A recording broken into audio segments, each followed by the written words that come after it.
तो हम लोग स्टार्ट करें आज की क्लास को। कल की क्लास में मैंने आपको बताया था कि रिजर्व बैंक ऑफ इंडिया जो है कमर्शियल बैंक्स के लिए। Manjot, good evening. Tejaswini, good evening everyone. So today we are starting the class from a new topic. In the last class, we have seen the difference between CRR and SLR, right? These are two different, reserve requirement that commercial banks are subject to by the by the mandate of Reserve Bank of India. And we have seen the difference between CRR and SLR. In today's class, first of all, we'll discuss an important instrument of credit control which is called open market operations, OMO, right? And after that we'll be discussing one more instrument that is called repo and reverse repo, right? So these are two different instruments that has been left as of now. After completing them, we'll be starting the qualitative instruments of credit control, right? So the first instrument that I'm going to discuss in this class is called open market operation. This is called open market operation, OMO.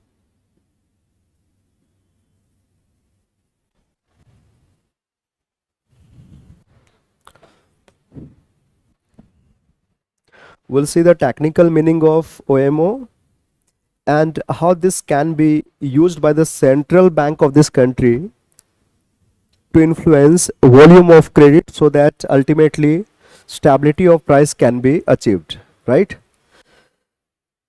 So credit is always controlled by Reserve Bank of India in order to ensure stability of price. When we talk of stability of price, that इसको of कर दो ना,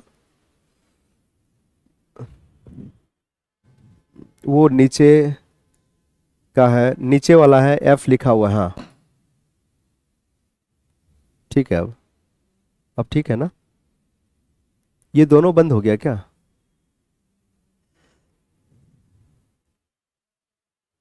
ये बंद करना था।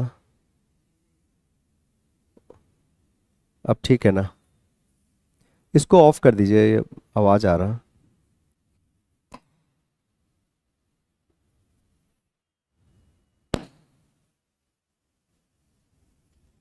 अब ठीक है ना? बहुत बहुत ज्यादा आवाज आ रहा था। ठीक है।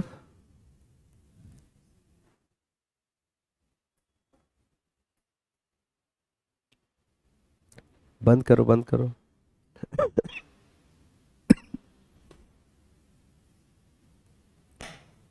अरे ये चालू हो गया। नहीं ठीक है, अब सही है। So Reserve Bank of India always control credit with the objective of achieving stability of price. Stability of price is the main concern in the mind of Reserve Bank of India. And we have seen multiple of instruments that has been given to RBI to influence the volume of credit, the bank rate, the CRR, SLR, right? And one more instrument that has been given to the disposal of Reserve Bank of India is called OMO, open market operations. So we'll be discussing open market operations in this class, right?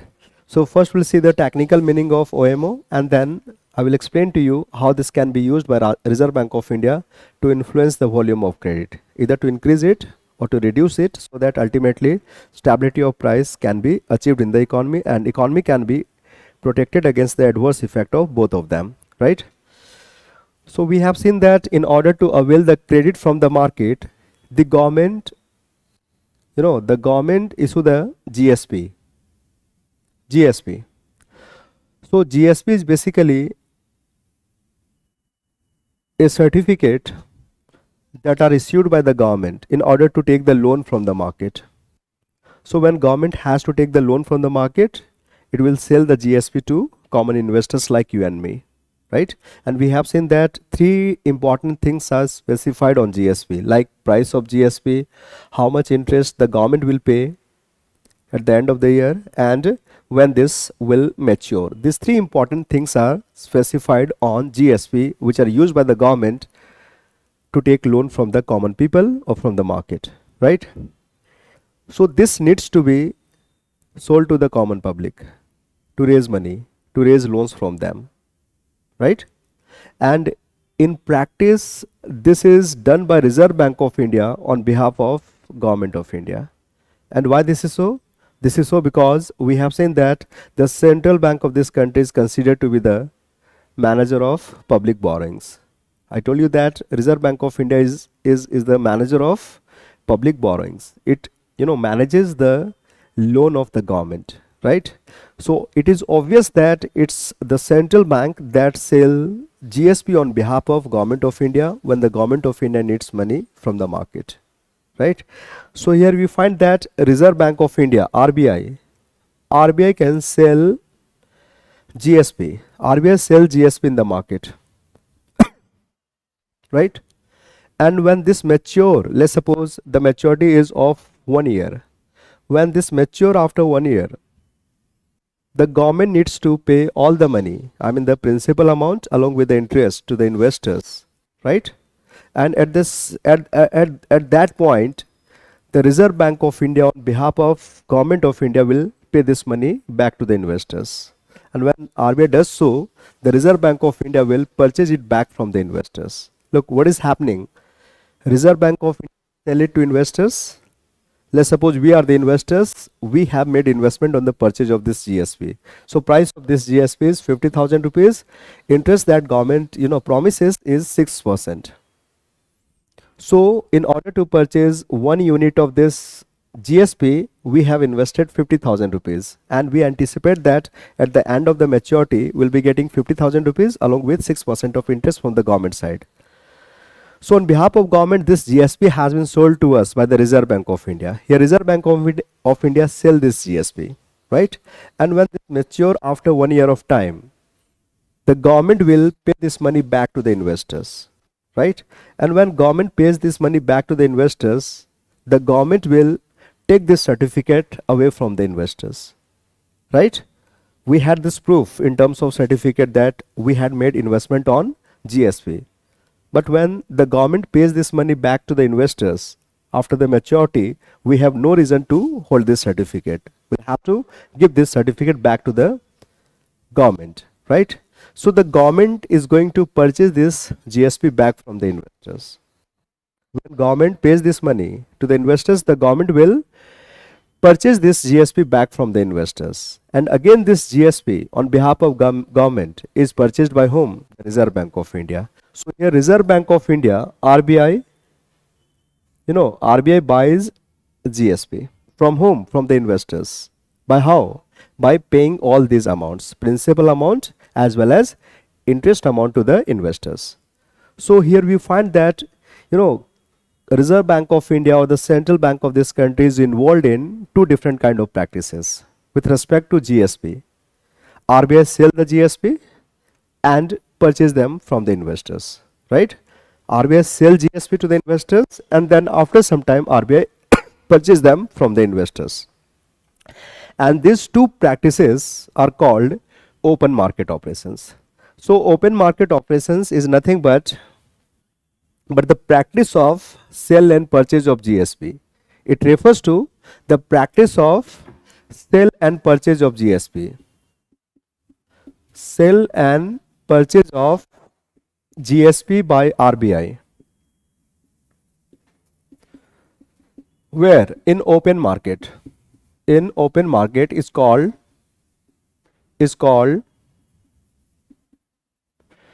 open market operation. Yes.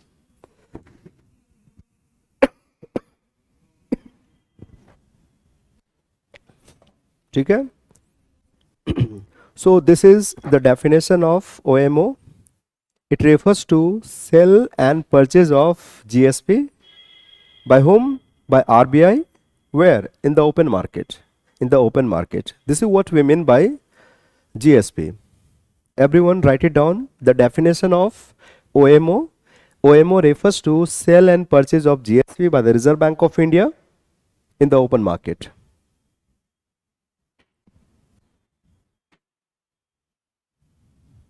So as you can see here that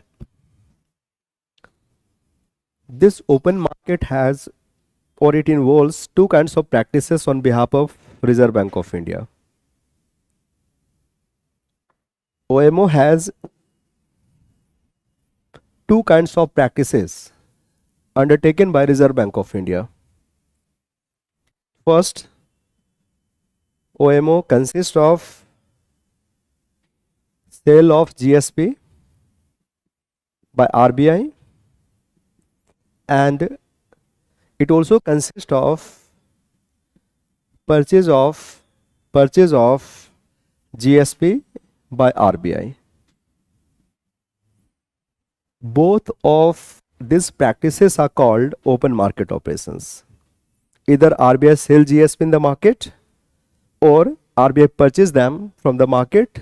Both of them are called open market operations. So open market operations consist of two different kind of practices undertaken by the Reserve Bank of India: sale of GSP and purchase of GSP. And these practices will have influence over supply of money and volume of credit, which helps Reserve Bank of India ultimately ensure stability of price, right?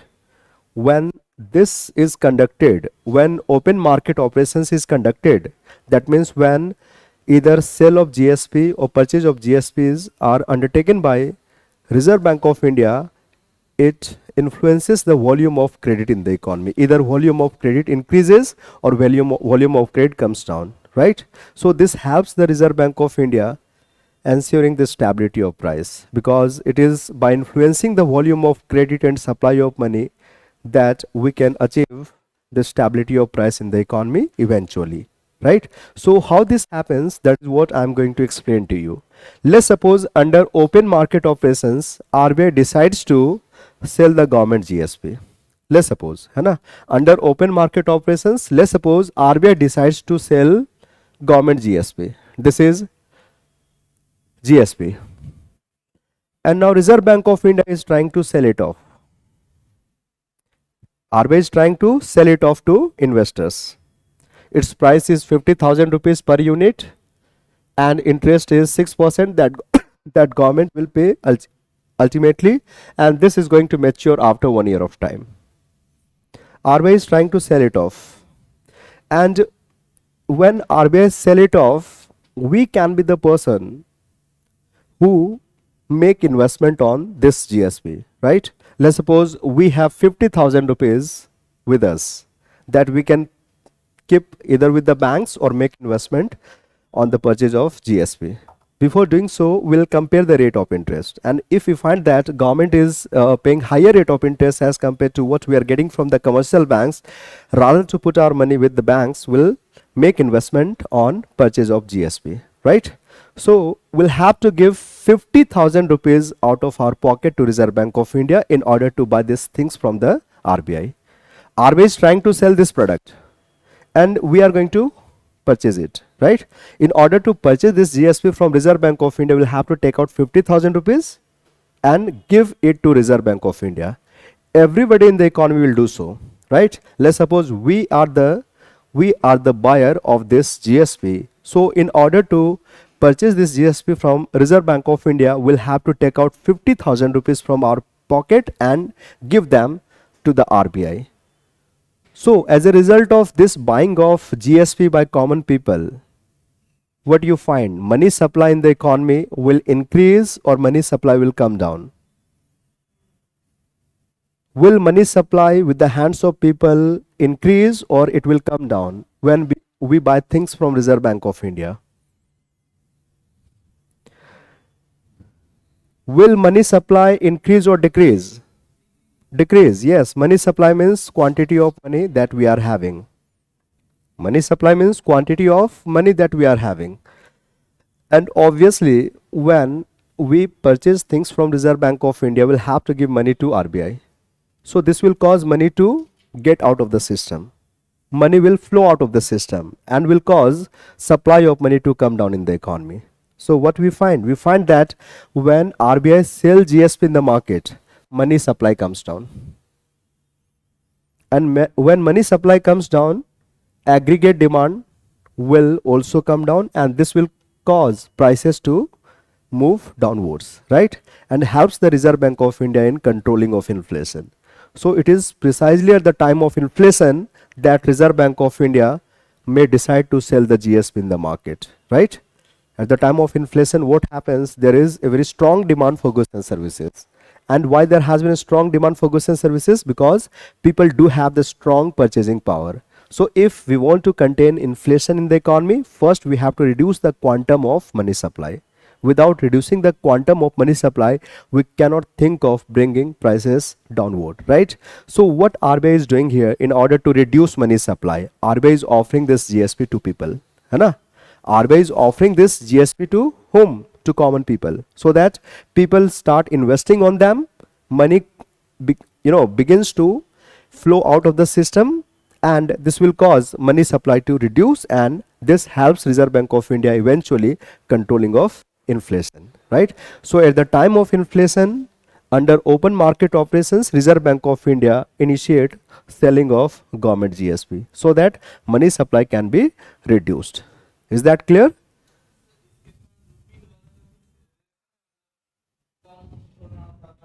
नहीं, इससे उतना volume नहीं होता है कि वो money के external value को वो इन्फ्लुएंस कर सके। उतनी ज़्यादा मात्रा में नहीं होती है ना? हो सकता है अगर बहुत ही ज़्यादा मात्रा में किया जाए, लेकिन उतना मात्रा में नहीं किया जाता है। इतना समझ में आया आप लोगों को?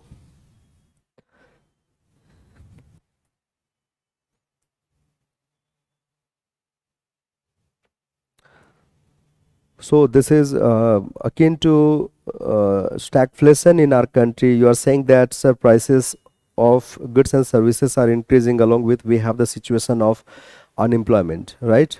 And this is a very unique situation, and this situation in economics is called stagflation, right? Stagflation. So officially there is no stagflation in our country, but yes, the situation is just similar to that, because the rate of inflation is increasing in our country. In today's newspaper, you have seen that WPI inflation has increased to 14.52%, and even the CPI inflation has crossed, it's around 7%. And unemployment is very high in our country. But yes, as the economy improves after this, after we get rid of the situation of COVID in our country, the rate of unemployment will start coming down, and that also helps soothing out the prices in the economy, right? So all these situations are, since transitory by nature, not permanent, we cannot term the situation to be as stagflation. But when stagflation occurs in the economy, this becomes very difficult to contain the situation.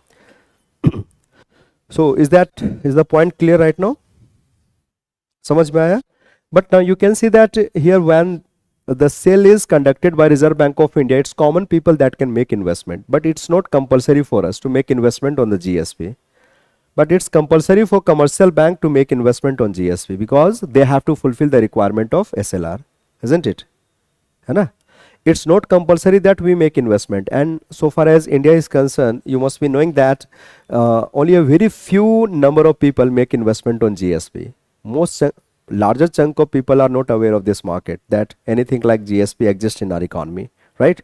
So due to lack of information and knowledge, common people stay away from the GSP market. We are not able to make investment. Most of the people in our country put their money in terms of FD with banks, right? So it's not compulsory for common people to make investment, nor do they make investment in real terms in this GSP. But for banks, it's always compulsory to make investment in GSP, because they have to fulfill the requirement of SLR, and they fulfill the requirement of SLR in terms of what? In terms of GSP, right? So when sale of GSP is conducted by Reserve Bank of India, these are the banks which will make investment on GSP, right?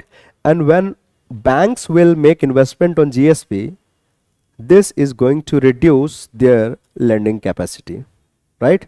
The money that had been there with banks, that banks can deploy in the economy by way of loan are now used in order to purchase GSP. So obviously this is going to reduce, you know, ability of commercial bank to give loan in the economy. As a result of what? We find that banks will give less amount of credit as the money lying with banks have been used in order to purchase GSP. So banks are in possession of lesser amount of money now. Its ability to give the loans in the economy has come down. So it will reduce the quantum of credit. है ना? When quantum of credit reduces, this cause money supply to come down, then aggregate demand comes down, and ultimately this helps Reserve Bank of India controlling of inflation. My point is that either investment on GSP is done by common people like you and me, or it is done by the central bank as per the mandate of Reserve Bank of India under the provision of SLR, the result is going to be the same. है ना? Our investment on GSP will cause money supply to come down, and this helps Reserve Bank of India controlling of inflation. So when there is inflationary situation in the economy under open market operations, the central bank of the country conducts sale of GSP. Is that clear? On the other hand, if we have deflation in the economy, let's suppose there is, slowdown in the economy, producers are not having the, encouragement to make investment and produce more goods and services. Rather, they have become gloomy and pessimistic. They do not want to make investment, and they are not hiring any labor force. There is unemployment in the economy, right? To jettison such a situation, what we have to do?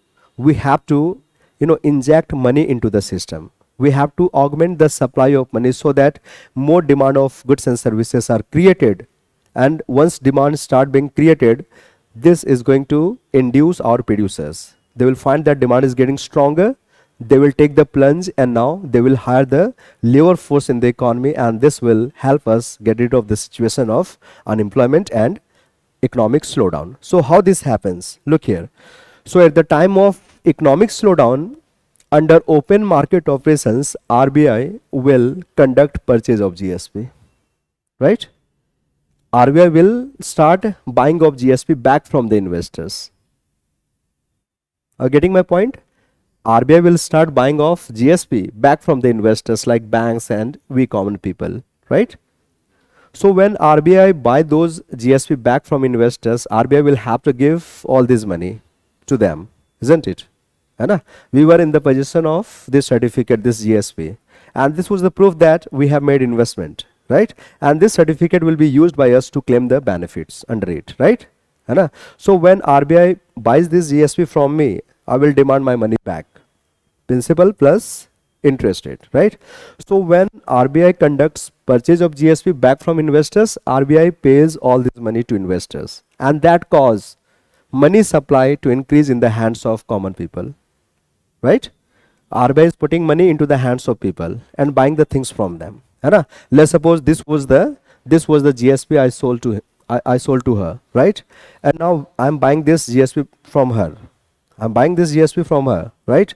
So I will have to pay money to her. I'm putting money into her hand. So money is coming back into the system. Money supply will increase, and this increases aggregate demand as well as price. And this increase in demand and price will eventually incentivize our producers. They will start producing goods and services, will cause unemployment to come down, and our GDP will start increasing, and that way we will get rid of the situation of economic slowdown, right? So there could be two different kind of situations.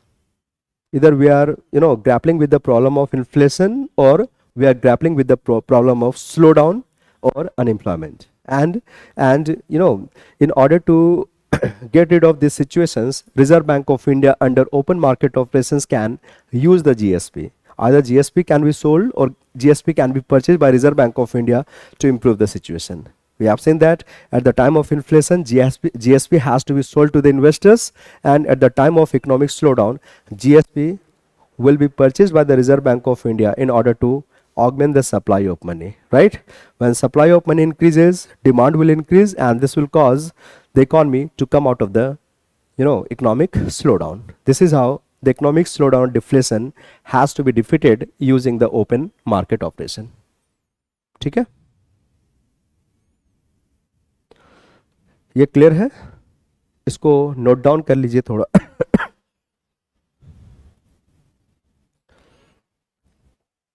Yeah, Piyush, I have replied your questions na. You asked me about this stagflation. Yeah, it's very difficult to manage the situation of stagflation. If both the situation, occurs simultaneously, the situation is called stagflation. That is something I'll teach you later on when we discuss that chapter of inflation.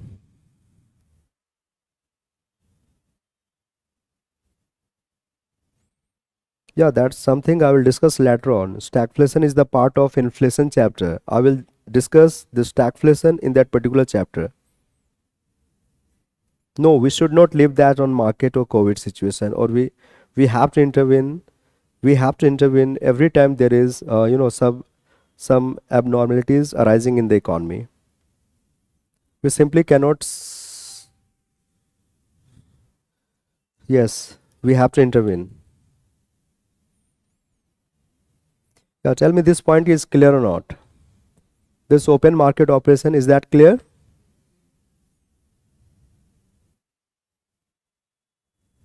ठीक है.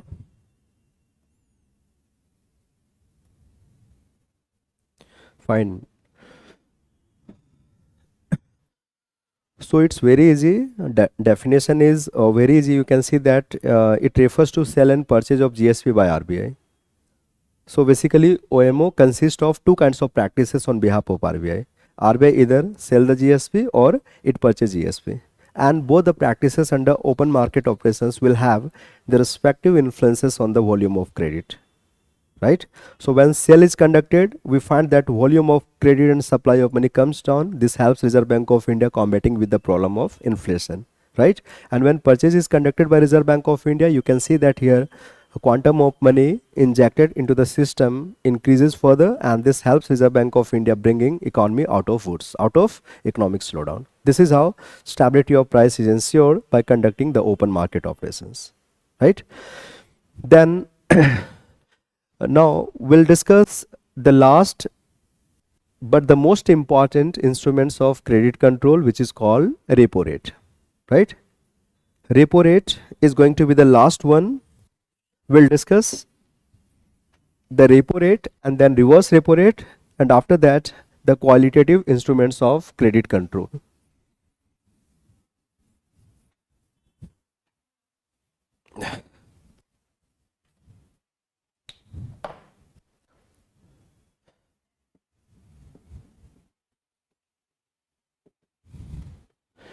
First we'll define repo rate, and then we'll see how this can be used by the central bank to influence the volume of credit. Repo rate, the rate at which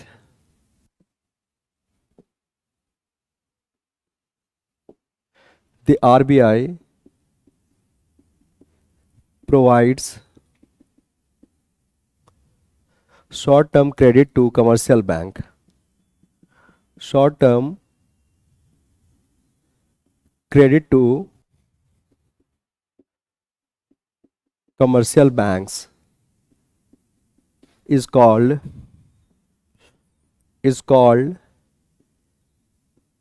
repo rate.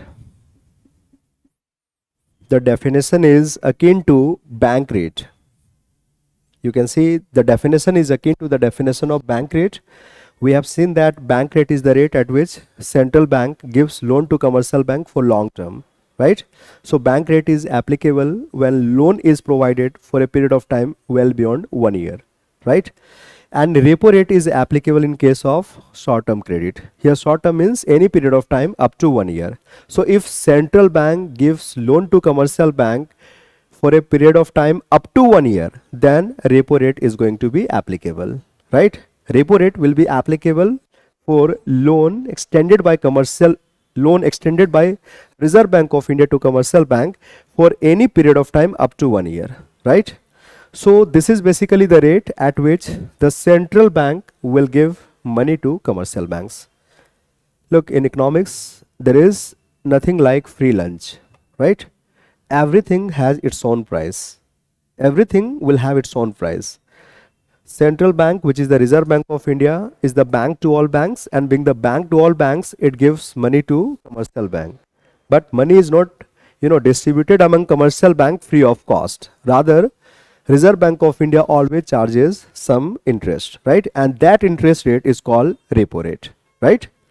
So there is a difference between repo rate and bank rate. Bank rate is applicable in case of long-term credit, and repo rate is applicable in case of short-term credit. So at present this repo rate is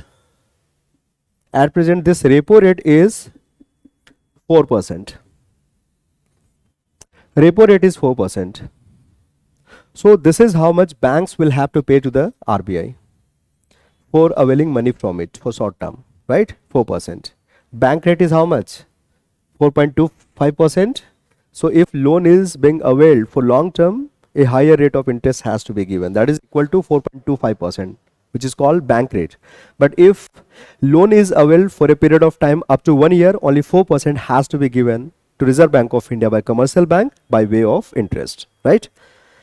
This is what we mean by repo rate. And repo rate is something which is again decided exclusively by the central bank of this country.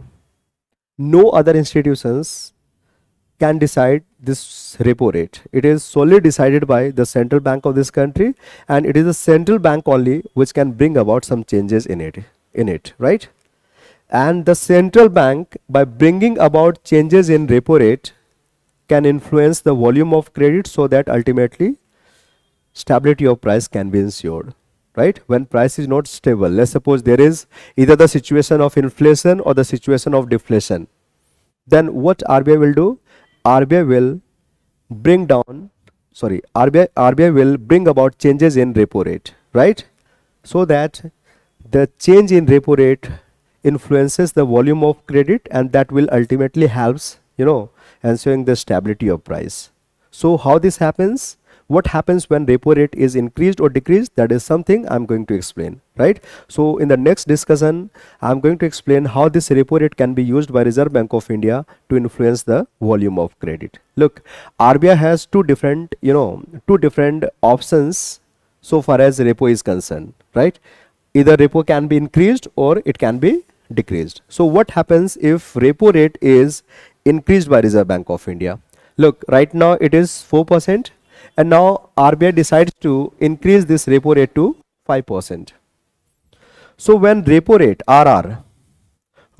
rate is increased by Reserve Bank of India, it becomes costlier for the commercial bank to take the loan from RBI, isn't it? नहीं होगा या? जब repo rate increase होगा तो now it's more expensive for commercial bank to take the loan from RBI, as the commercial bank will have to pay higher rate of interest to Reserve Bank of India. Initially, banks were paying how much? 4%, but now they will have to pay 5%. So cost of credit of commercial bank from Reserve Bank of India has increased. In retaliation, this commercial bank will also increase the rate of interest at which they are providing loans to common public, right? What do we find that? We find that market rate of interest, this will also increase, right? This is the rate of interest at which commercial bank are giving loan to us, right? This will also increase along with increase in repo rate. And when market rate of interest increases, this causes credit to come down. People will start availing less amount of credit from the banking system, as they are subject to higher interest. Their inclination, their temperament to take the loan from the commercial bank is going to be down.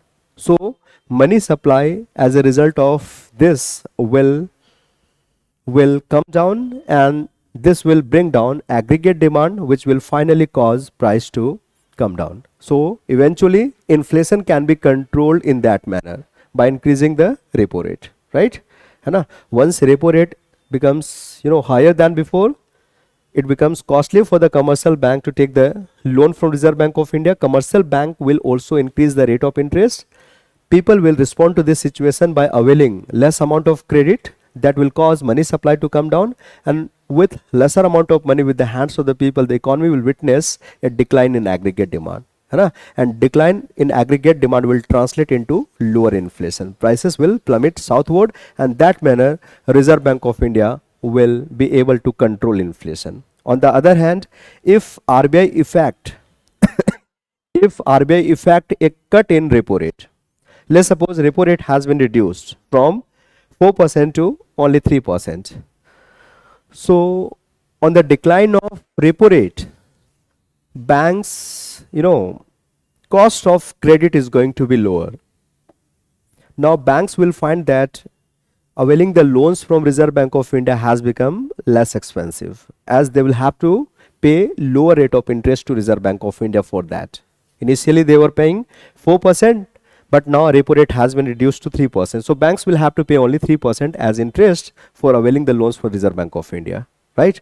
And this will also induce the banks to lower the rate of interest for common public, right? Market rate of interest here will come down as a result of this cutting of repo rate, and this this increases the volume of credit money supply in the economy, and that increases the aggregate demand. Price will also increase, and this helps the economy coming out of economic slowdown. This is how the normal situation is restored in the economy by bringing about changes in repo rate. It can be either increased or decreased depending upon what situation we have today in the economy. If we have the situation of inflation, repo rate has to be increased, and to contain the situation of economic slowdown and unemployment, repo rate has to be reduced, right? But I just explained this one, the cut in repo rate, in another way also. Look here, what happens when the cut is effected by Reserve Bank of India. Let's suppose Reserve Bank of India, cut down the repo rate. So what happens? Now banks will find that it is less expensive to take the loan from RBI. This will happen. So in retaliation, bank will also lower the rate of interest for common public. Market rate of interest will go down. And when market rate of interest will go down, investment in the economy will increase. Now here what happens? Investment will increase. Investment increases. This is because investment is inversely related to market rate of interest. Lower the rate of interest, more is the investment, and vice versa. है ना? इसको आपको याद रखना है कि investment is inversely related to rate of interest. Lower the rate of interest, more the investment, and vice versa. And why this is so? Because most of the investors make investment in the economy availing the loan from the banking system. So they will get encouraged to make more investment when the cost of credit or the rate of interest is lower. When rate of interest becomes smaller, then this incentivizes our investors to go ahead, take the loan from the banking system and make investment in the economy.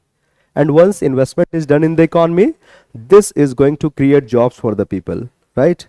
Unemployment will vanish from the system and will come out of the situation of economic slowdown, right? So at the time of slowdown, the central bank of the country tries to reduce the rate of interest, right?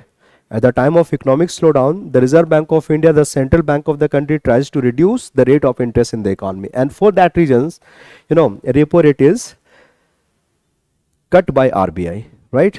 Because once rate of interest becomes lower in the economy, this will incentivize our investors. They will make investment in the economy, and investment is going to create jobs for the people. Unemployment will get reduced in the economy, and when more and more people will start working in the economy, that's going to increase our GDP also. So technically we'll come out of economic slowdown.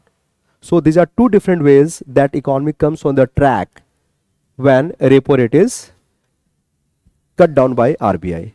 First, it increases the investment as a result of decrease in rate of interest, and secondly, we have seen that when this is done, trade flow will increase, money supply increases, and that increases aggregate demand and price, and then our producers get incentivized to make productions, to produce more goods and services, they hire the labor force. So these are two different ways we can explain how the economy is being, withdrawn from the lurch of economic slowdown. Okay? Is that clear?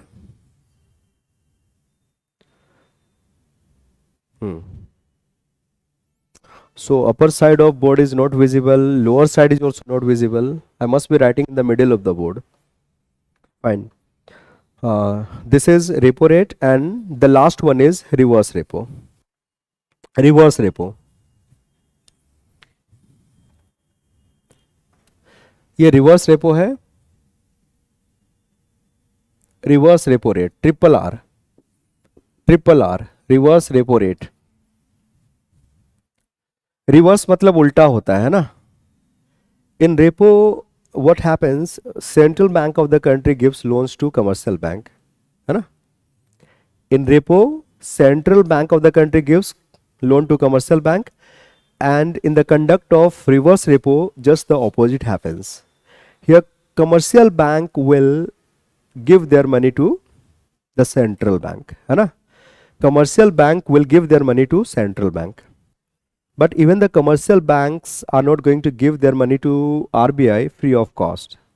Commercial bank will charge interest from RBI, and that interest rate is called reverse repo rate. So reverse repo rate is the rate at which the commercial banks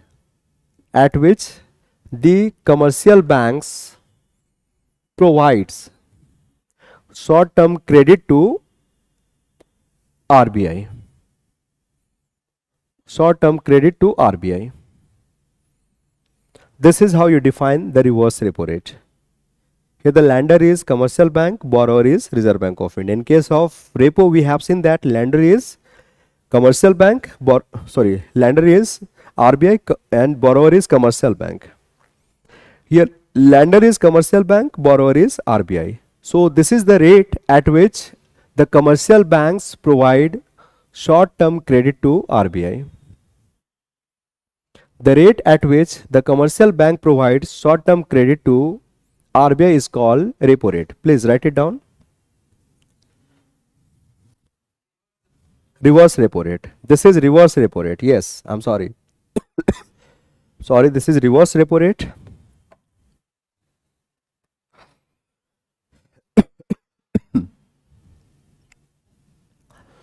This is reverse repo rate. And now this reverse repo rate is 3.35%. लिखो, reverse repo rate is 3.35% at present. Triple R, reverse repo rate is 3.35%.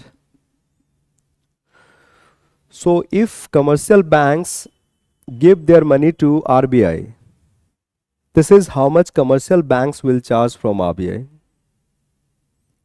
Is that clear? If commercial banks give their surplus money to RBI, then RBI will have to pay this much of interest to commercial banks. This is reverse repo rate. Though at this rate, commercial bank give money to RBI, but this rate cannot be decided by commercial bank. This rate is also decided by whom? The Reserve Bank of India, right? So right now this is 3.35%, and Reserve Bank of India, by bringing about changes in reverse repo rate, can influence the volume of credit, right? So every time the policy rates are changed by Reserve Bank of India, that will have the impact on the volume of credit, on the supply of money, so that helps Reserve Bank of India achieving the objective of stability of price. We have seen that bank rate can be increased or decreased, then CRR, SLR, repo rate, all this can be increased or decreased to influence the volume of credit.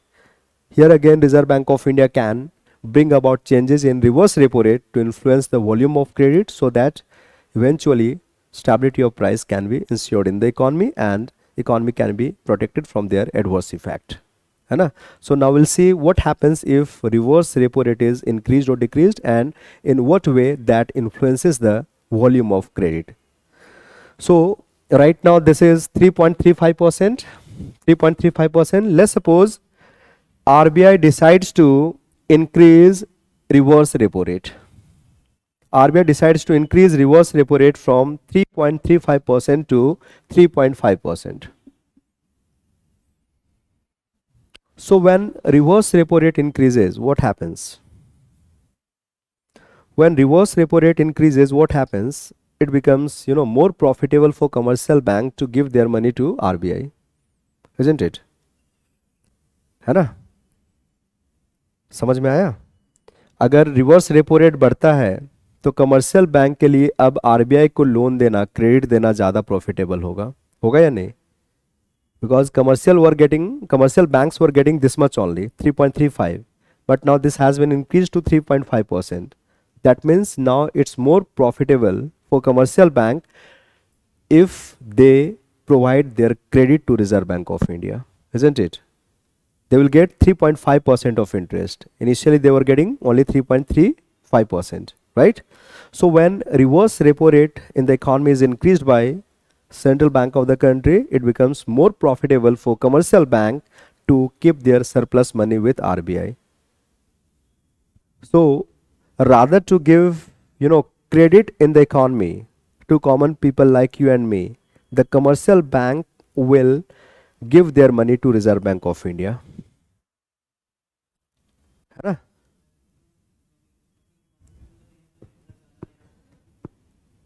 बढ़ गया ना अब? Common people को जो दे रहा था उतना तो इंटरेस्ट तो वो क्या है, कांस्टेंट ही है ना? कॉमन पीपल से मान लो कि x% मिल रहा था, that is constant, but the interest that commercial banks were getting from Reserve bank of India has been increase now from 3.35% to 3.5%. So relatively आप देखेंगे it is now more profitable to give loan to home, RBI. Are you getting my point? The interest that banks were getting from the common people is constant.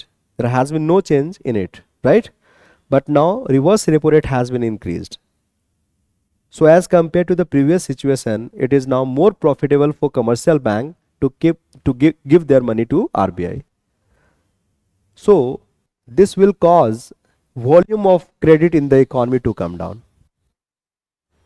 Bank, instead of giving money to common public, instead of giving loan to common public, will give their money to whom? Reserve Bank of India. And this causes volume of credit to come down in the economy. Money supply reduces. Money supply reduces here, and this reductions in money supply will eventually cause price to reduce. And that manner, Reserve Bank of India will control inflation in the economy, right? So in order to control inflation, reverse repo rate has to be increased, है ना? When this increases, it becomes more profitable for commercial bank to keep their surplus money with RBI, and that is precisely what commercial banks will do. Rather to give money to common public, right? The commercial banks will keep their surplus money to whom? To RBI. So this will cause volume of credit in the economy to come down, money supply reduces, and this helps Reserve Bank of India controlling of inflation. On the other hand, if reverse repo rate is brought down, if it is cut by Reserve Bank of India, that means now it's not that profitable for commercial bank to keep their money with the RBI, right? So rather to give money to the RBI, now banks will get persuaded to just deploy their money into the system by way of loan. Common people will start getting more and more loans. Volume of credit will increase, and this increases the money supply, right? And money supply is the component that is required to engender demand in the economy, right? If you want to create demand for goods and services, make sure that people do have the sufficient money supply with them, right? So money supply is going to increase, and that is going to engender demand in the economy. Demand will get a boost up, right? And this cause price to increase, and these two factors now will incentivize our producers. They will get optimistic picture in front of them, and they will start hiring more labor force. Unemployment will come down, and will have the better situation in terms of increasing productivity and reduction in unemployment, right? That way we can mitigate the impact of economic slowdown. आया समझ में? आया समझ में आप लोगों को? नहीं समझ में आया तो पूछ लीजिए. This is how the chapter is. It's very technical, right? It's very technical. You have to go through all these things.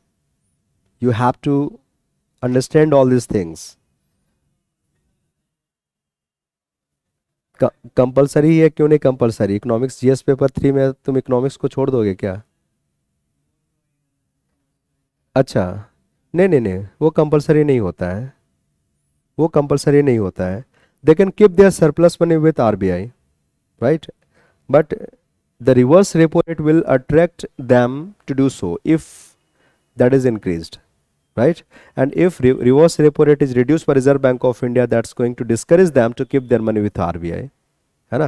देखो यहाँ पे आप क्या हुआ, जब रिवर्स रेपो रेट कम हुआ इसका मतलब है now it's not that profitable to keep their money with RBI because commercial bank will now get lower rate of interest from Reserve Bank of India for doing so. So what commercial bank will do? Rather to give money to Reserve Bank of India, commercial bank will now disburse loan among common public. This is going to increase the quantum of credit and money supply, and this will finally help the Reserve Bank of India, bringing economy out of economic slowdown. Is that clear? So this is how the repo rate and reverse repo rate are used. Now we have seen all the techniques, all the tools used by Reserve Bank of India to influence the volume of credit. But some confusion could be there in the mind, like what has to be done by RBI at the time of inflation, or what has to be done by RBI at the time of deflation. Whether CRR must be increased or SLR must be increased or not at the time of inflation or deflation, right? So some confusion could be there, but I'm going to simplify the entire things, right? So that you can easily say whether Reserve Bank of India will increase the rate or reduce it at the time of inflation or deflation. Look, it's very simple. If you compare all these instruments under quantitative category, more or less they are similar to each other. Look, we have bank rate, then we have this CRR, then we have SLR, then we have repo rate, and then reverse repo rate. Only one instrument that is quite different from others is open market operations. This is quite different. Different in the sense that there is no rate associated with open market operations. Here bank rate you can see 4.25%, then CRR 3%, SLR 18%, repo rate how much? Repo rate is 4%, then reverse repo rate is 3.35%. Some rates have been there with all those policy tools, but open market operation is something different as no rate is associated here. This is a practice undertaken by Reserve Bank of India, and we have seen that under open market operations RBI either sell GSP or purchase them, right? There is no rate associated with open market operations, and that makes open market operations quite different from all other instruments of quantitative nature, right? So if they are similar to each other, then it's very easy to predict about them in the situation of inflation as well as in the situation of deflation. You may have noticed that at the time of inflation, bank rate is increased. Even the CRR can be increased by Reserve Bank of India. SLR can be increased. Repo rate and reverse repo rate are also increased. To combat the situation of inflation, you have to keep in your mind that policy rate has to be increased, right? To combat the situation of inflation, policy rate has to be increased, right? But if we are reeling under the problem of economic slowdown, then this policy rates needs to be reduced, right? So inflation, policy rate should be increased. Deflation or slowdown, policy rate must be reduced by central bank. This is how you have to keep the things in your mind, right? But now Reserve Bank of India opts which one of them, that depends upon the discretionary power of RBI, right? It's not that RBI will opt all of them simultaneously. Let's suppose we have to fight with inflation. Today inflation is, erupting in our economy. It is now, 7%, our CPI. So to combat the situation of inflation, don't think that Reserve Bank of India will increase all these rates. Out of all these, Reserve Bank of India may choose any one of them, right? Any one of them. Likewise, at the time of deflation also, when there is massive unemployment, do not expect Reserve Bank of India that it will bring into use all these policy instruments simultaneously. No, any one of them can be chosen by Reserve Bank of India, and that's going to serve the purpose of RBI, right? And out of all these, quantitative instruments, the most frequently used instrument today is repo rate, right? This remains in use all the time, right? Instead of using CRR and SLR, now Reserve Bank of India prefers to use repo rate. So repo rate has become the most important instrument of credit control. Most of the time Reserve Bank of India, brings about changes in only repo rate in order to influence the volume of credit and ensure the stability of price. CRR and SLR, they remain constant for a very long time, but there has been a frequent change in repo rate in order to ensure the stability of price in the economy through influencing the volume of credit, right? So that makes repo rate the most important, the most frequently used instrument of credit control out of all these instruments. But open market operations is equally important, right? It is equally important, as here we find that Reserve Bank of India, in order to ensure the stability of price, conducts sell and purchase of GSP, right? But our market is not that mature that such things are being bought and sold in large quantity. If you go to developed countries, right, their capital market is strong and robust. People are aware of such products, but India is a developing country. Your capital market is not that developed, and that is one of the reasons RBI's conduct of open market operations produces very little effect here, right? Because people do not make investment on GSP. RBI cannot purchase GSP from people in that quantity. The capital market is not as developed as we find in other countries like US. In US, this is the most important instrument of credit control. If they have to control the credit to ensure the stability of price, the central bank of that country usually resort to this method instead of using all this, right? But India's capital market is not that developed. People are not that much literate, right? So this limit the effectiveness of open market operations, and repo rate is most frequently used by our central bank to influence the volume of credit. This is how you have to keep things in your mind. At the time of inflation, policy rate has to be increased. At the time of deflation, policy rate has to be reduced. Okay? Is that clear for everyone? Manjot, Tejasvi, Manjot, and Nakul. Is the discussion clear or not? Nakul, Tejasvi, yes. ठीक है. It's bit difficult for me कि मतलब आपको समझ में आ रहा है कि नहीं. तो आप लोग रिस्पॉन्ड करते रहें. If you have any doubt, आप क्वेश्चंस को यहाँ पे सेंड करते रहें ताकि मैं समझ सकूँ कि क्या चल रहा आप लोगों के दिमाग में. फाइन, ये हो गया है ना.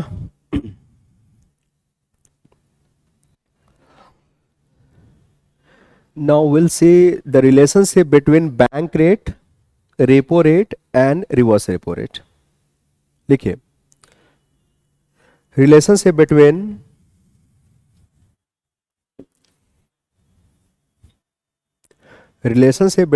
bank rate, repo rate and reverse repo rate.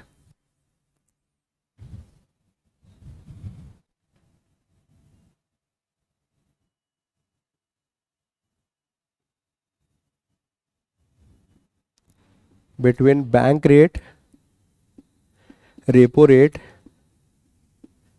and reverse repo rate, triple R मैं लिखा हूं रिवर्स रेपो रेट को डिनोट करने के लिए. How this rates are connected with each other, that's what I'm going to explain to you. In fact, these two rates, bank rate and reverse repo rate, these two rates have been aligned with repo rate, they have been linked with repo rate.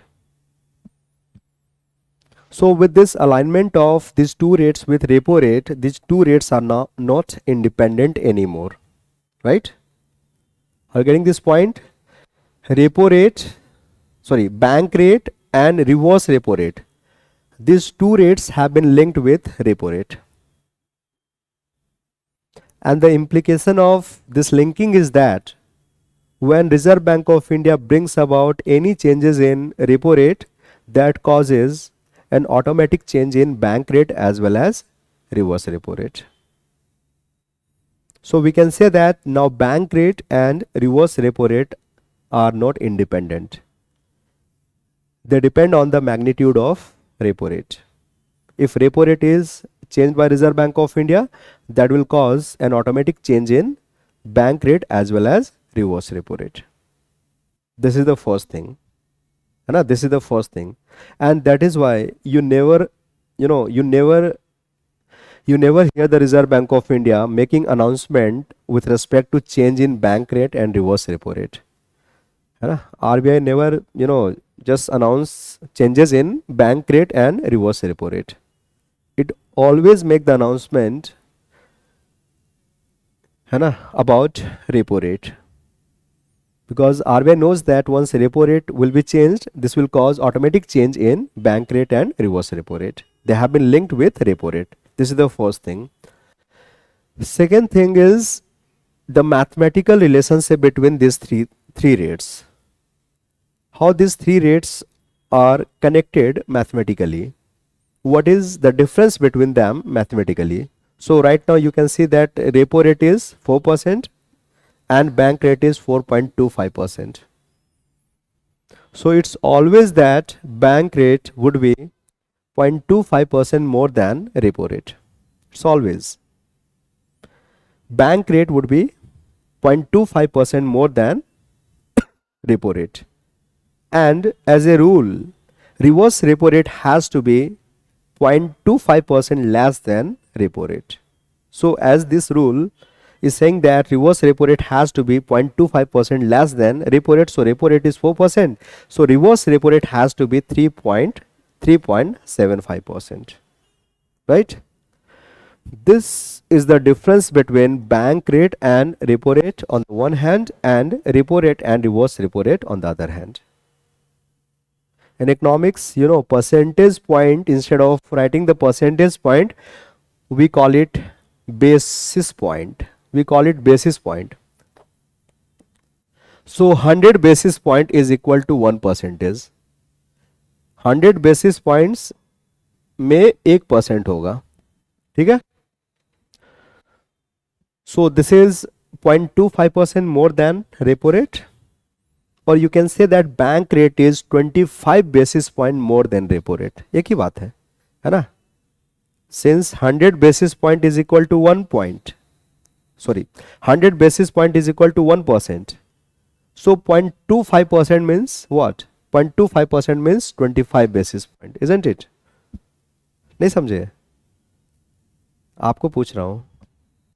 हाँ, clear है ना? हाँ, तो आप ऐसे बोल सकते हैं कि bank rate is 25 basis point more than repo rate and reverse repo rate is 25 basis point less than repo rate. ठीक है, अभी ये अप्लाई नहीं हो रहा. अभी मैंने आप लोग को लिखा है कि रिवर्स रेपो रेट 3.35% है. दैट मीन्स दिस नियम has been breached, this rule has been breached now. I will give you the reasons why this rule has been broken this time, but usually this happens. Usually this happens that reverse repo rate is only 0.25% less than repo rate, right? But right now reverse repo rate is more than, you know, reverse repo rate is 3.35%. So the difference between repo rate and reverse repo rate is more than 0.25%. So what is the reason? I will explain you later on. But first, I want to make one more point clear about the movement of all these rates. You can see that since the difference is that of 0.25%, when Reserve Bank of India increases repo rate, when RBI increases repo rate, you will find that bank rate as well as reverse repo rate will also increase.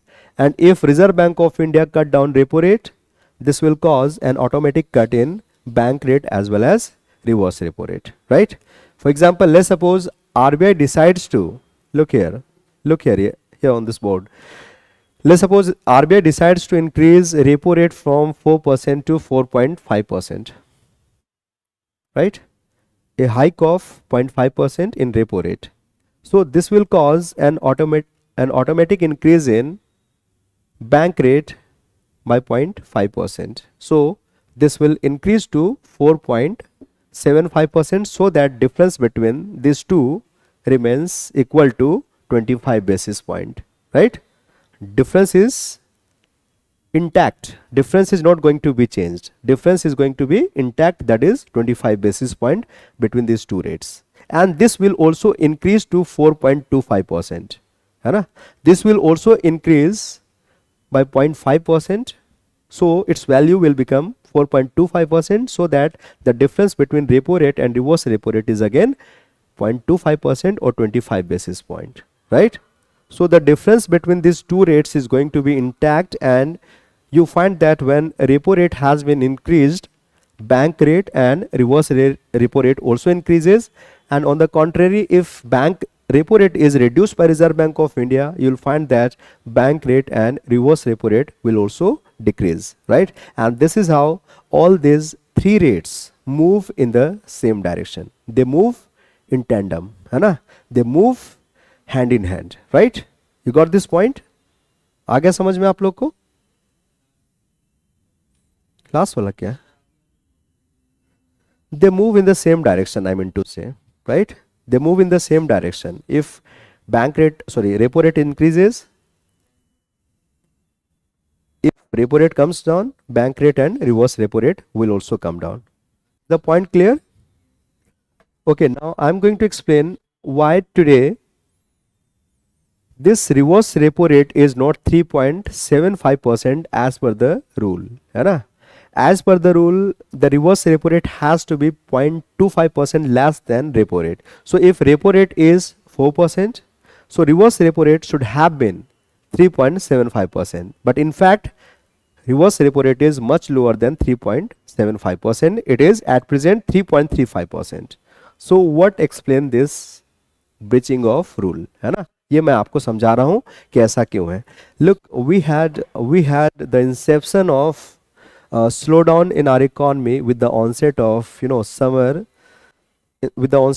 of 2019, nah? With the onset of summer of 2018 or 18 and 19, right? Financial year of 18 and 19, there was some slowdown in the economy. I mean, our GDP started plummeting from 2013 to 2017, right? In these 5 years of time, there has been a constant increase in our GDP, and unemployment was reducing in the country. But suddenly in the year of 2018 or 19, it was found that now GDP start plummeting, it start dropping. What?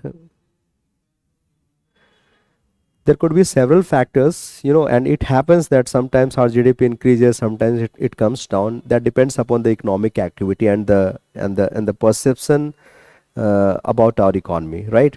So the GDP started plummeting from 18. That was much before the onset of or the outbreak of COVID in our country, है ना? COVID, was started when 19, है ना. March 19 it was started, outbreak took place in our country in March 19, right? And before that even we had the problem of economic slowdown, the GDP started plummeting, right? And when COVID struck our economy, the economic slowdown जो है और ज़्यादा गंभीर हो गया. The situation became aggravated. I mean to say, enterprises began to shut down. All the industries, all the production unit began to shut down one by one at the behest of the government, right? And people began to be unemployed, right? So that accentuated the pangs of slowdown in our economy. Unemployment increased and our GDP started plummeting in the negative territory. So we are in the midst of economic slowdown, right? We are in the midst of economic slowdown as a result of this outbreak of COVID, right? So now it was time to bring the economy out of this deflationary phase, and we have seen that in order to rectify the situation of economic slowdown, policy rates are decreased, right? At the time of inflation, policy rates are increased. At the time of deflation, policy rates are reduced. So Reserve Bank of India started reducing repo rate and reverse repo rate, right? And reverse repo rate was reduced more than the repo rate, and this was to discourage our banks not to keep their money with RBI, rather to give them to the common public so that money supply can be increased, and that is going to create the demand in the economy, right? You can see here that what I'm saying is that more than the repo rate, Reserve Bank of India effected a cut in reverse repo rate, right? Reverse repo rate was reduced more than the repo rate, so that this difference was broken. But the benefit is that now bank will get discouraged to keep their money with the RBI, as they will get lower rate of interest from the RBI if they keep their money there, right?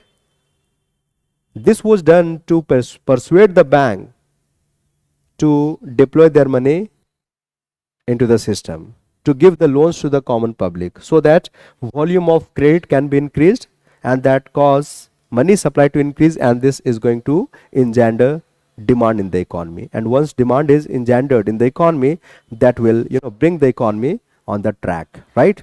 We'll get the situation of we'll get out of the situation of economic slowdown, right? So basically this reverse repo rate has been reduced to a very large extent.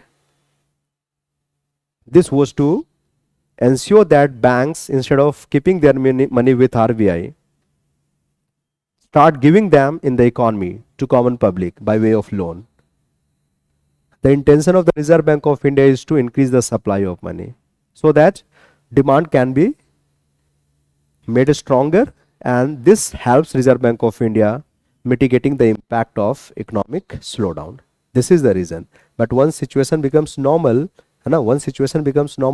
you will find that the gap between these two rates will be minimized further, so that ultimately this remains equal to only 0.25, right? So as a rule, you have to remember that the difference between bank rate and repo rate is that of 0.25%. Bank rate would be 25% more than, 25 basis point more than the repo rate, and reverse repo rate has to be 25 basis point less than the repo rate. But this can be broken by the Reserve Bank of India as per the evolving situation. You can see that at the time of economic slowdown, the difference between reverse repo rate and repo rate has been not that much. It has been much smaller. Sorry, it has been much larger, right? आगे समझ में? चलिए, और कुछ पूछना है आप लोगों को? Is the point clear about this one? कुछ नोट नहीं किया आप लोगों ने? नोट डाउन कर लो आप लोग. एटलीस्ट ये होना चाहिए कि they move in the same direction.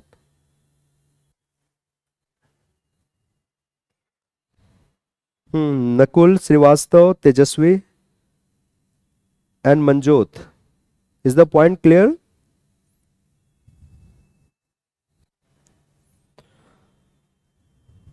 ठीक है, very good. So now we'll see the next topic of qualitative instruments of credit control.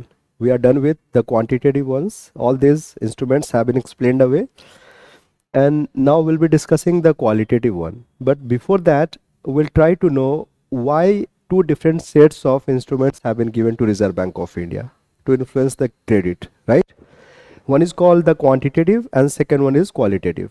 We have seen that in the category of quantitative instruments we have five of them, right? So my question is ki why another set of you know instrument has been given to Reserve Bank of India when we have already 5 to 6 of them, right? Why qualitative instruments have been given to RBI to control credit? And in fact, the use of qualitative instrument implies that there could be some limitations of quantitative instruments. Quantitative instruments cannot be used in all the economic situations. There are some circumstances in which you will find that quantitative instruments cannot be used by Reserve Bank of India to influence the volume of credit. And in those situations, in those circumstances, instead of using quantitative, Reserve Bank of India will have to use the qualitative instrument, right? So first of all, I am going to give you some situations, some circumstances in which quantitative instruments cannot work. And in those situations, Reserve Bank of India has to use qualitative instrument, right? So basically we reflect on in this topic we first reflect on limitations of quantitative instrument. We reflect on limitations of quantitative instruments.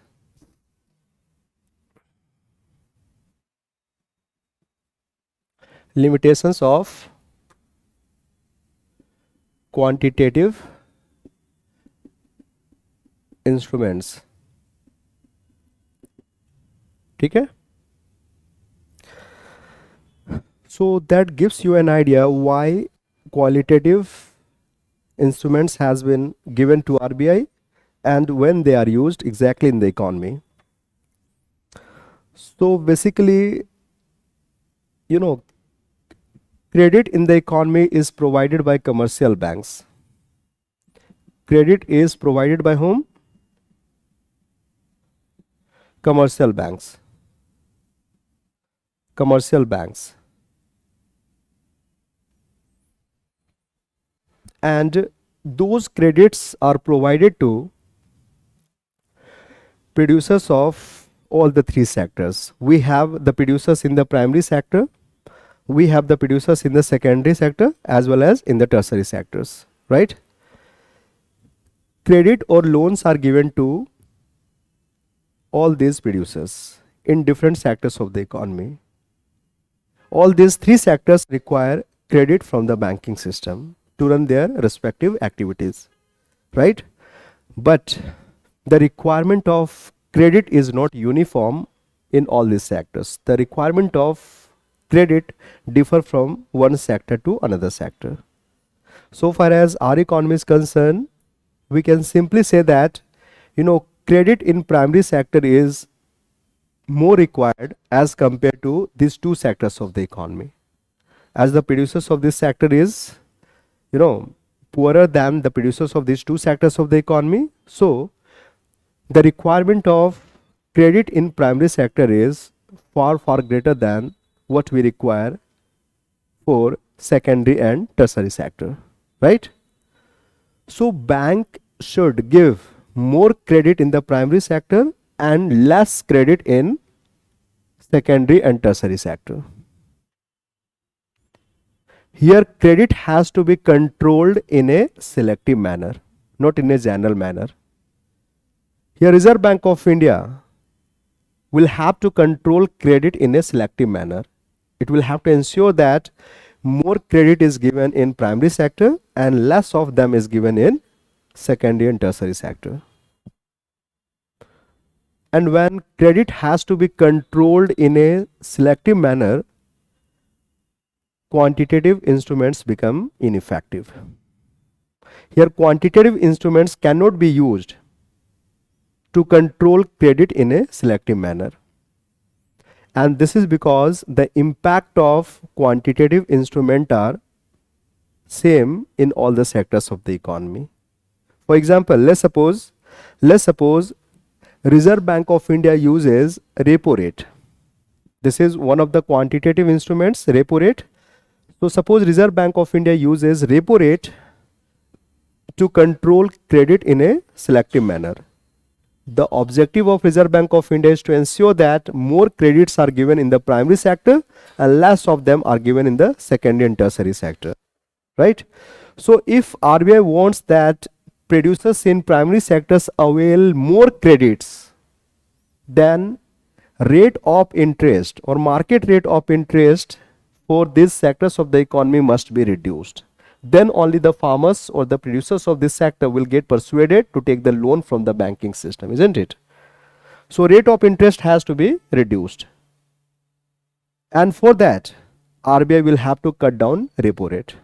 When repo rate is reduced by Reserve Bank of India, it becomes less expensive for commercial bank to take the loan from RBI, and commercial banks will also respond to this situation by cutting down the market rate of interest. You can see that rate of interest has been brought down, and now producers of primary sector will respond to this situation. They will start availing more credit at a lower rate of interest, isn't it? But this rate of interest has been brought down for all the sectors of the economy, right? This has been brought down for all the sectors of the economy. So producers of even these two sectors of the economy will respond to this situation of lower rate of interest, and they will start availing more credit, right? You can see that the objective of Reserve Bank of India has been defeated. Reserve Bank of India wanted that flow of credit is increased in primary sector only, while flow of credit must be reduced in tertiary and secondary sector. But that's not happening. What is happening is that flow of credit is being increased in all the sectors of the economy when quantitative instrument is being used, right? Are you getting this point? Is the point clear to all of you? Yes, Manjot, Tejasvi, is the point clear? You can see that here quantitative instrument become ineffective in controlling credit in a selective manner, right? You can see the situation from this side, from the side of tertiary and secondary sector also. Look here, RBI wants that credit in the secondary and tertiary sector are reduced and flow of credit is increased in the primary sector, right? So to discourage these people to avail the credit, rate of interest must be increased, right? And to increase the rate of interest, let's suppose Reserve Bank of India increases repo rate. So when repo rate increases, market rate of interest will also increase, and when market rate of interest will increases, producers of these two sectors will avail less amount of credit, right? But when rate of interest increases, even the producers of primary sector will respond to this situation by availing less amount of credit, right? So objective is not fulfilled. Here RBI wanted that producers of primary sector avail more credit, but that's not happening here, as rate of interest has been increased for all the sectors of the economy. So my point is that since the impact of quantitative instrument is uniform across all the sectors of the economy, they cannot be used to influence the credit in a selective manner, right? And this is the time when Reserve Bank of India has to use qualitative or selective instruments in order to control credit in a selective manner, right? So whenever RBI has to control credit in a selective manner, and what does that mean? Controlling of credit in a selective manner means to some users credit has to be given, to some users credit has not to be given, to some users credit has to be increased, to some users credit has to be reduced, and to yet another users credit has to be the same, neither has to increase nor has to decrease, right? That means for different sectors we have to be working differently. For some sectors we have to increase the flow of credit, to other sectors we have to reduce or we have to keep them at constant level, right? So whenever we have to control credit in a selective manner, quantitative instruments will not work, and Reserve Bank of India will have to use qualitative or selective instruments. RBI will have to RBI will have to क्या हो गया RBI will have to work RBI will have to use those selective instruments, right? So this is the first example. I give you more examples, है ना? One more example. I give you one more example where quantitative instruments will fail and RBI will have to use the selective instrument, right? Look, all the segment of economy is not equally important. All the sectors are not equally important. Some sectors could be more important than others. For example, let's suppose we have two sectors. One is agriculture sector, right? And another is wine producing sector. Wine producing sector, right? These are two segments of the economy where we are producing things. Here food grains are produced and here wine is produced. Wine is produced. And both are important, no doubt. Some people are involved here. They are getting their employment in the wine producing sector and some people are involved in the agriculture sector also, right? They may have their respective importance, but it's not very difficult to come to the conclusion that agriculture sector is more important than wine producing sector, isn't it? है ना? It's important, more important from the point of view of food security, right? From the point of view of food security, this is more important than the wine producing sector. Even from the perspective of employment, this is more important. So since agriculture sector is more important than wine producing sector, logic say that more credit has to be given to agriculture sector and less has to be given to wine producing sector, right? People like Vijay Mallya must be getting less credit from banking sector and farmers of India must be getting more credit from the banking sector. Here again you can see that credit has to be controlled by central bank of the country in a selective manner. It has to ensure that the more important segment of economy start getting more credit from the banks and the sector which is not that important must be getting lower amount of credit from the banking sector. So here again RBI has to control credit in a selective manner. Will quantitative instrument work here? Will quantitative instrument work here? No. Here quantitative instrument will not work here because the impact of quantitative instrument is uniform across every sector of the economy. We cannot employ them to control credit in a selective manner.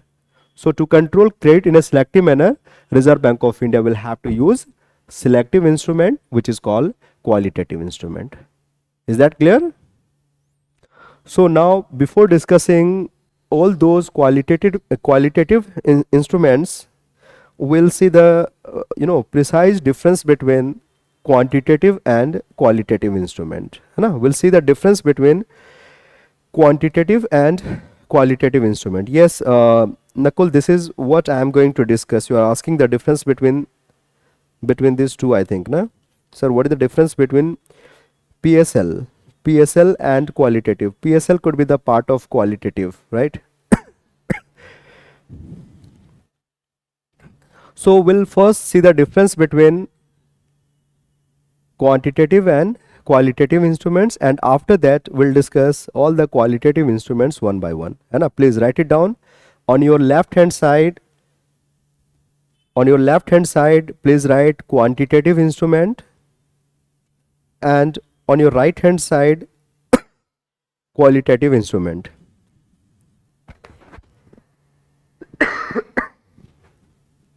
On your right hand side, qualitative instrument. ठीक है? The first point of difference is that quantitative instruments impact volume of credit. Impact volume of credit. While qualitative instrument impact direction of credit. while qualitative instrument impact direction of credit.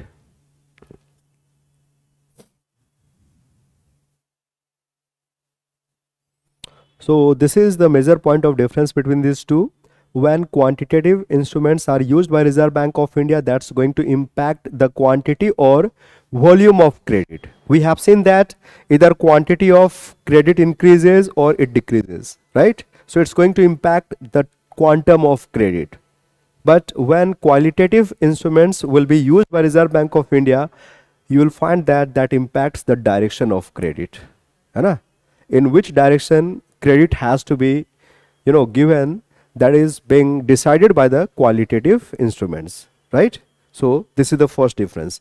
Second difference is that the impact of, please write it down, the impact of, क्या repeat कर दूं मैं Manjot?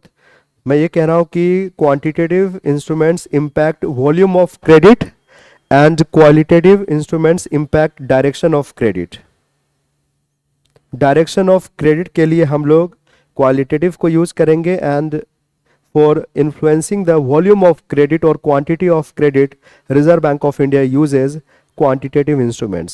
So when quantitative instruments are used, it influences the volume of credit, either volume of credit increases or decreases.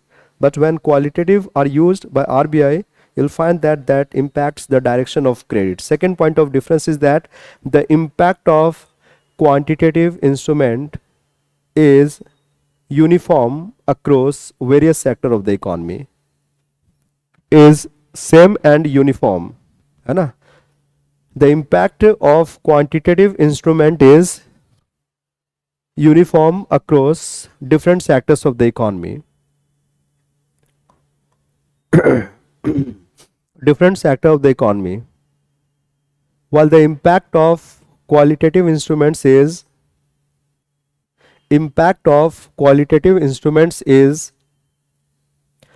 different in different sectors of the economy, is different in different sectors of the economy,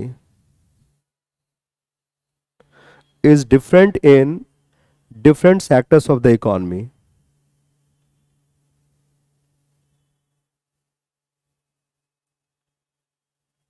Right?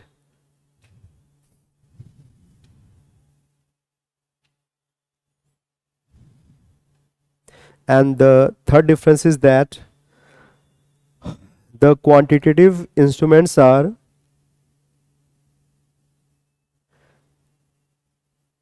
traditional methods of credit control. Quantitative instruments are traditional methods of credit control, are traditional methods of credit control. Qualitative instruments are modern method of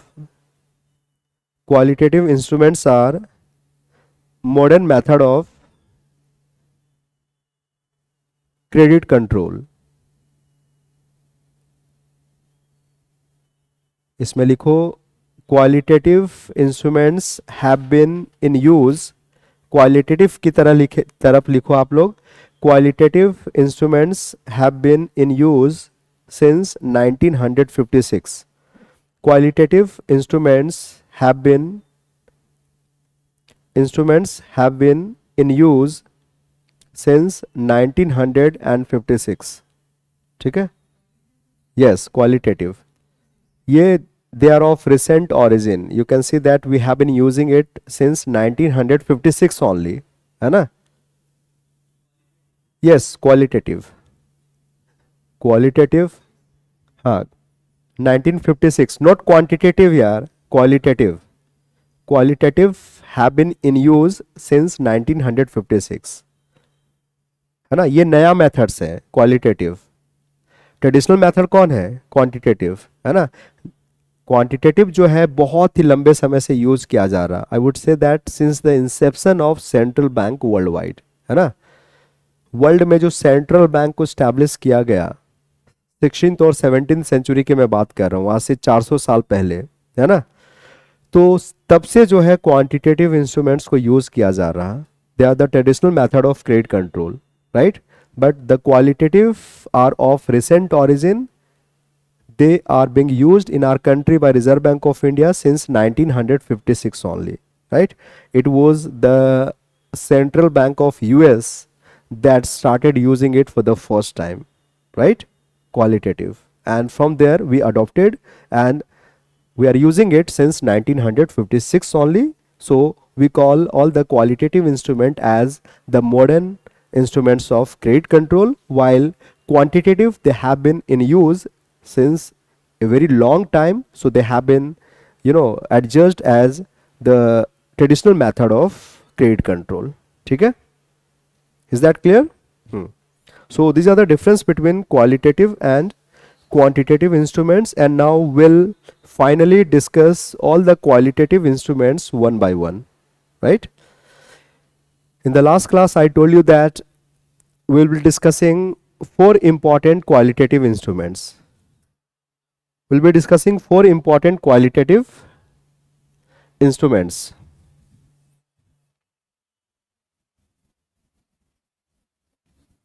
And the first and the basic one is called instructions of RBI. Instructions of RBI. This is the most basic qualitative instrument of credit control. Instructions of RBI.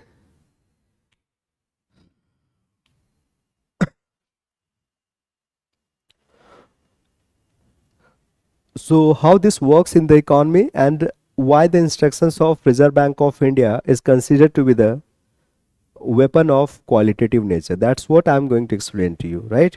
We have seen that the requirement of credit is different for different sectors of the economy. Some require more than others, right? And even the importance of different sectors are different. So banks must be giving more credit to those sectors which are more important as compared to other sectors, right? We have to control credit in a selective manner, and this can be done if Reserve Bank of India give instructions to this effect, right? Let's suppose we have three sectors of the economy: primary sector, secondary sector, and tertiary sector, and more credit requirement is felt in primary sector and less is to be given in the secondary and tertiary sector, right? So we have to control credit in a very selective manner. We have to ensure that banks gives more credit to primary sector and less to secondary and tertiary sector. To achieve this objective, RBI can give its instructions to commercial bank. After all, commercial banks, give credit in the economy. So instructions will be given to them with respect to how much loan they have to give in each sectors of the economy. So here Reserve Bank of India, look here, RBI give instructions to whom? RBI give instructions to whom? Commercial banks. And what is that instruction? The instruction could be like that you give 50% of your credit to the primary sector, only 30% of credit has to be given in secondary sector, and 20% has to be given to tertiary sector. You can see that instruction has been given here with respect to amount of loan commercial bank have to give to different sectors of the economy. And they are being asked by the Reserve Bank of India that whatever credit you give in the economy, make sure that 50% of them goes to primary sector, 30% goes to secondary sector, and only 20% goes to tertiary sector, right?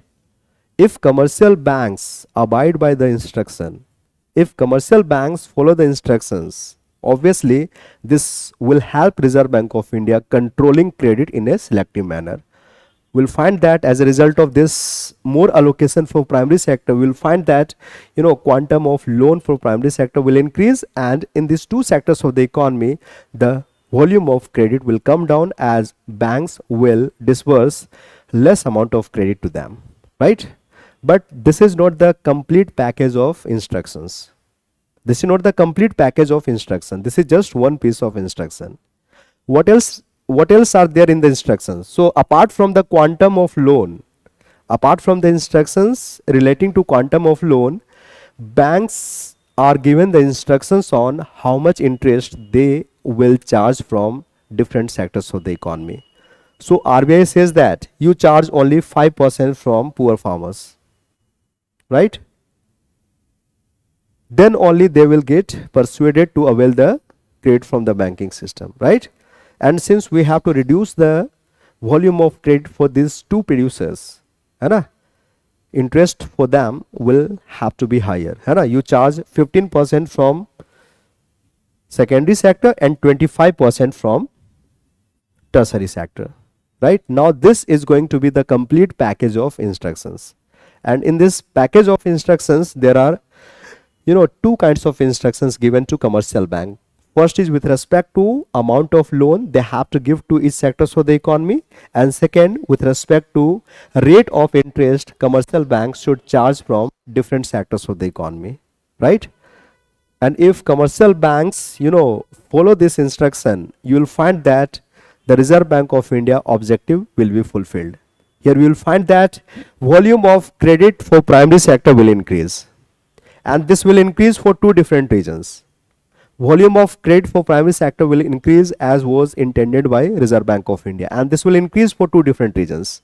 The first reason is that allocation for this sector has been the highest.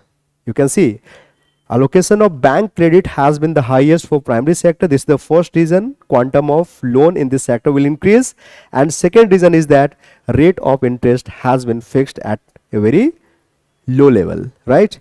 And at such a lower rate of interest, farmers will have no scruple taking the loan from commercial bank, right? They will, you know, they will be willing to take the loan, and this is going to increase the volume of credit in primary sector. In tertiary and secondary sector, volume of credit will come down, and again this will happen because of two different reasons. The first reason is that, you know, allocation for these two sectors has been reduced by Reserve Bank of India. Commercial banks have been asked to give just 30 to 20% of their loans for these two sectors of the economy. This is the first reason quantum of loan for these two sectors economy will come down, right?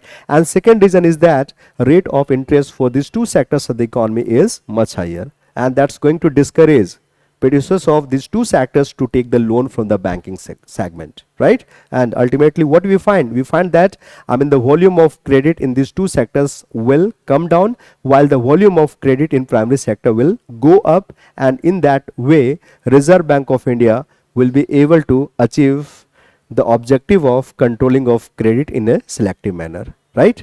So instructions of RBI is the most fundamental qualitative instrument. RBI can, you know, control the credit in a selective manner just by giving the instructions to commercial bank to this effect. Is that clear? आ समझ में? Yes, पूछिए अगर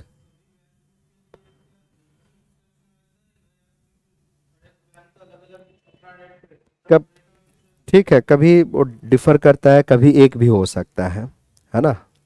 कभी एक भी हो सकता है, कभी डिफर भी कर सकता है. हाँ जी, हाँ वो भी होगा, और बैंक का जो परफॉर्मेंस है कैसा रहा है, उनका ट्रैक रिकॉर्ड कैसा रहा है, ये सब चीज़ को भी देखा जाता है ना.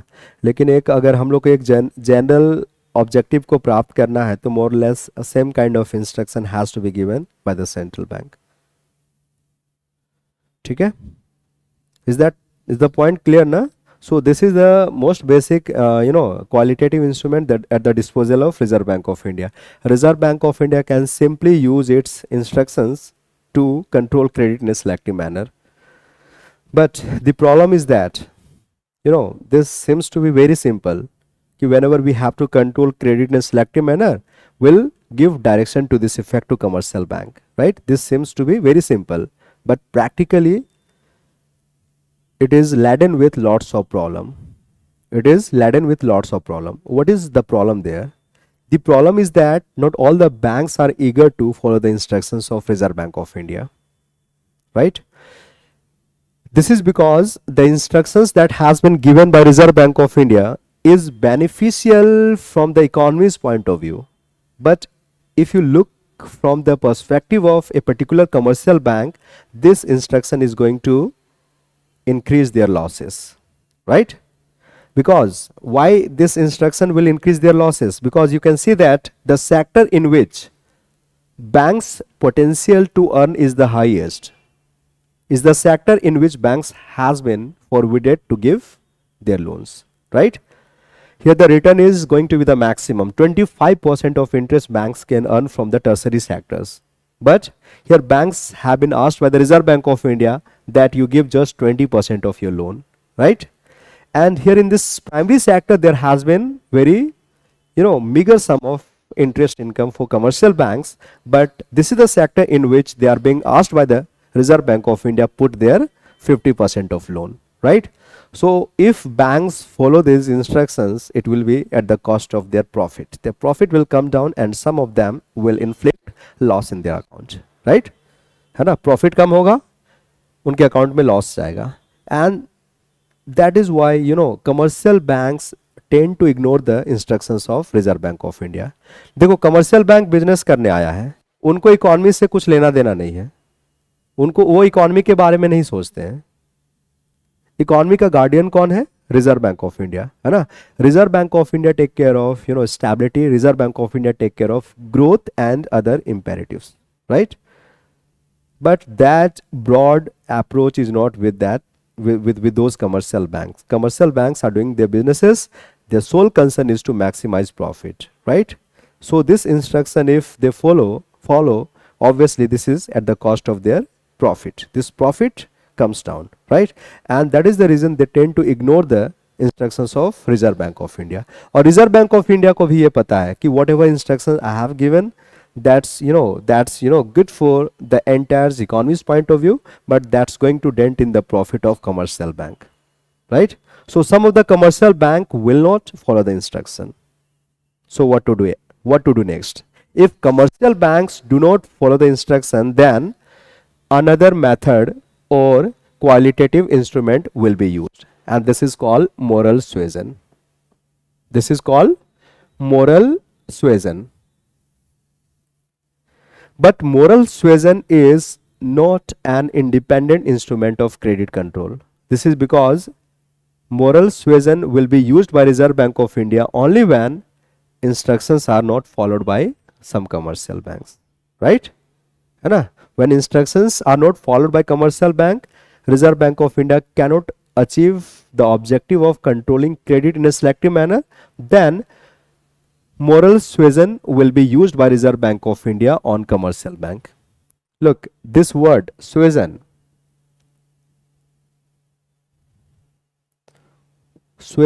is a combination of two words, है ना. यहाँ पे एक आता है persuasion, मतलब persuade किया जाएगा, समझाया जाएगा, और काम नहीं चलेगा तो उसके ऊपर फिर प्रेशर डाला जाएगा. दोनों वर्ड को मिलाकर सुएजन बना है ना. The first one is persuasion, है ना, persuasion, and the second one is pressure, है ना. हम लोग बोलते हैं ना कैरेट एंड स्टिक की पॉलिसी. कैरेट एंड स्टिक होता है ना. कैरेट एंड स्टिक की पॉलिसी, परसुएड किया जाएगा, परसुएजन से काम नहीं चलेगा तो फिर उनके ऊपर प्रेशर डाला जाएगा, है ना. Reserve bank of India applies both these two things, both the things, in order to convince the banks to follow the instruction under moral suasion, right? So what exactly RBI does under moral suasion? First, RBI needs to persuade them कि you start following the instruction that I have given to you, right? And for the sake of persuasion, the first thing that is being done under moral suasion is to make request to those commercial bank. Reserve Bank of India will make a request, right? RBI will make a request to persuade the banks to follow the instruction. If this also fails, then under moral suasion, the second thing that Reserve Bank of India will do is to make an appeal to them through mass media, right? This is something public, and this is not public. Here Reserve Bank of India is going to bank and making a request ki bhai aap you start following this instruction, this is going to be better for the economy, right?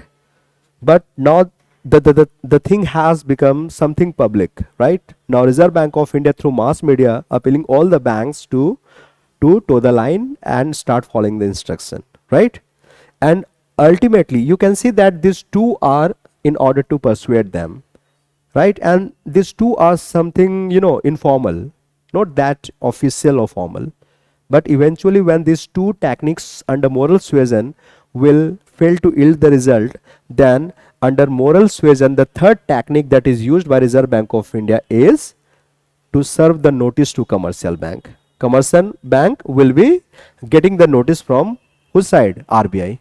RBI will serve the notice to those errant banks कि you have been very adamant, you have been very adamant, right? You are not following the instruction. I make a request, but you did not toe the line. I just made the appeal to you, but you failed to, है ना? You failed to follow the instruction. So now officially Reserve Bank of India issue the notice to all those adamant banks, right? This is something official, this is something official, this is something formal, and this is to arm twist our banks. This is to put pressure on commercial bank. When commercial bank will get the notice from Reserve Bank of India, it's going to create lots of difference to them, to their behavior. Now possibility is that they will start following the instructions of Reserve Bank of India, right? So under moral suasions, basically three techniques are used by Reserve Bank of India. Reserve Bank of India make a request to commercial bank, make an appeal to them through mass media, and ultimately serve notice to errant banks. And that way we expect that commercial bank will toe the line and start following the instructions of Reserve Bank of India. ठीक है? But this is not the independent one. मैं फिर से बोल रहा हूँ कि moral suasion is applied by Reserve Bank of India only when RBI finds that some banks have not been following the instructions that I have given, right? Then only moral suasion will be applied on them, and Reserve Bank of India under moral suasion uses three techniques: request, appeal, and notice. Is the point clear? Nakul, तेजस्वी, मंजोत, समझ पाए आप लोग moral सुएजन को?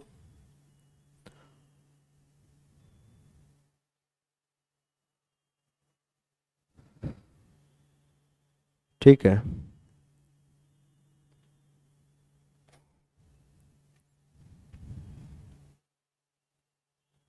And the third one is this is direct action. Direct action, this is again not an independent instrument of trade control. Action will be initiated when moral suasion even failed to convince the bank. Right? This would be initiated by Reserve Bank of India. This would be adopted by Reserve Bank of India against bank only when banks do not respond to the Reserve Bank of India's moral suasion, right? They have been served the notice, but still some banks have been errant. Some banks have been adamant. They have been recalcitrant, right?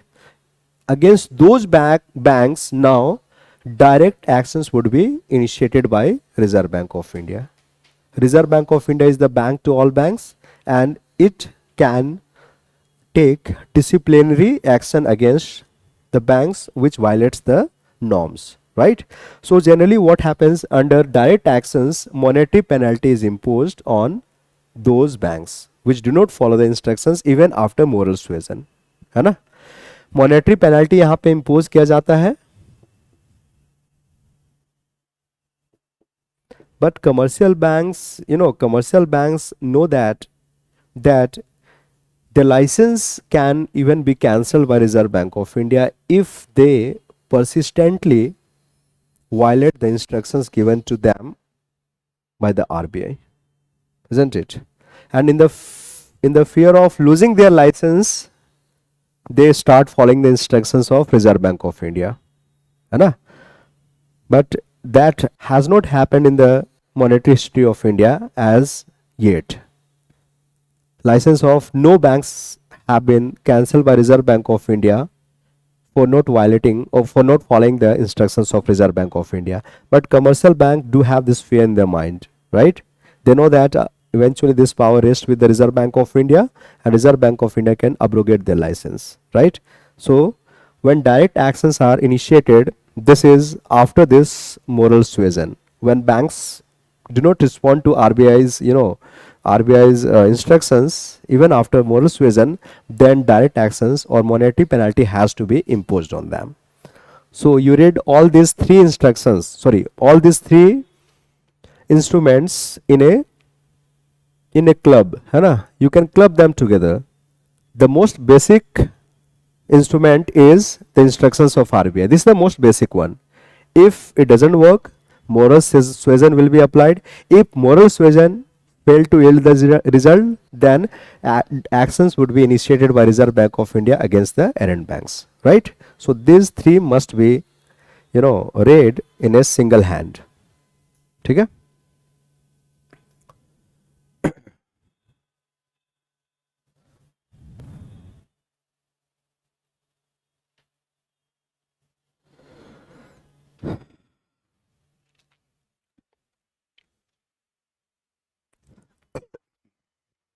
चलिए, कुछ पूछना है आप लोगों को? Do you want to ask something? If you have any doubts.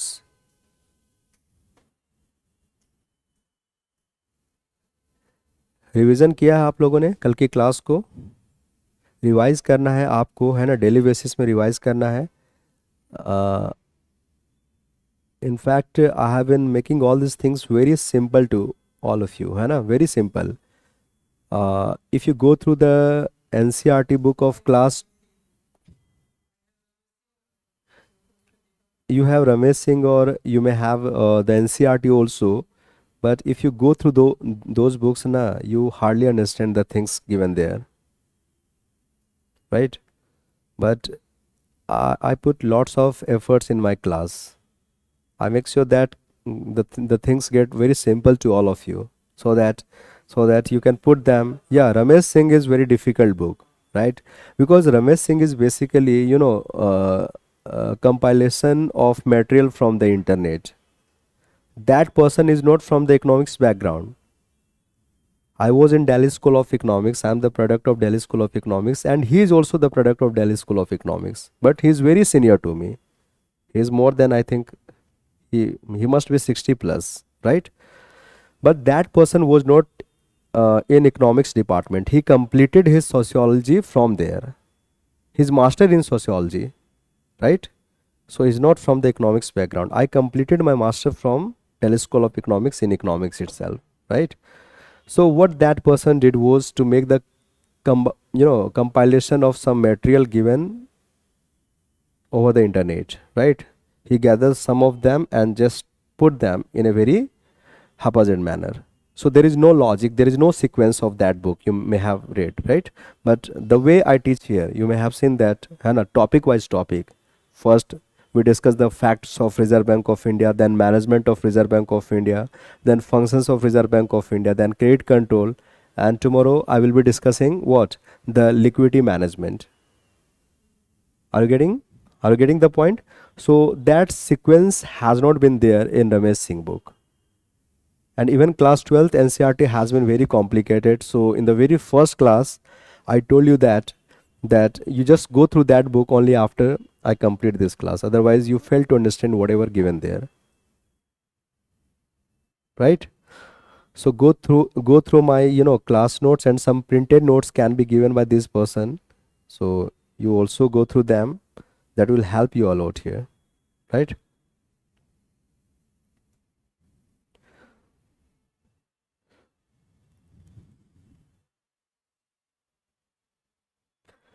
And I think that this is the first time you are reading this subject na economics. So थोड़ा time लगेगा ये इकोनॉमिक्स में जो जार्गन हम लोग use करते हैं, जो वर्ड्स को हम लोग यूज़ करते हैं, उसको समझने में, उसको यूज़ करने में आपको थोड़ा सा समय लगेगा, है ना, लेकिन जब चीज़ों को आप समझ रहे हो ना, तो धीरे धीरे वो आपके प्रैक्टिस में आ जाएगा। इसलिए मैं आप लोग लिखवा भी रहा हूँ, समझा भी रहा हूँ। My focus is to make you understand the things, है ना। आपका चीज़ जो है क्लियर होना चाहिए। Once things are clear you can read it from anywhere, है ना। There is no dearth of study material. I am saying it in every class. There is no dearth of study material. You can have it from any institute, any markets. Lots of them are there available, and it's like flood of anything. So no dearth of study material. The only thing that you have to do is to understand the material, the content that you have to go through. उसको समझ जाते हो फिर कहीं से पढ़ो, आपका काम चल जाएगा, है ना। हो गया। So one more instrument is there, that is margin, right? I will be doing margin. अभी तो टाइम है ना, let's complete this one, है ना। we'll be completing this one margin, and then next class जो है हम लोग जो है लास्ट टॉपिक बचेगा आपका, that is liquidity management. we'll be doing the liquidity management from tomorrow. Today the last instrument of credit control is margin.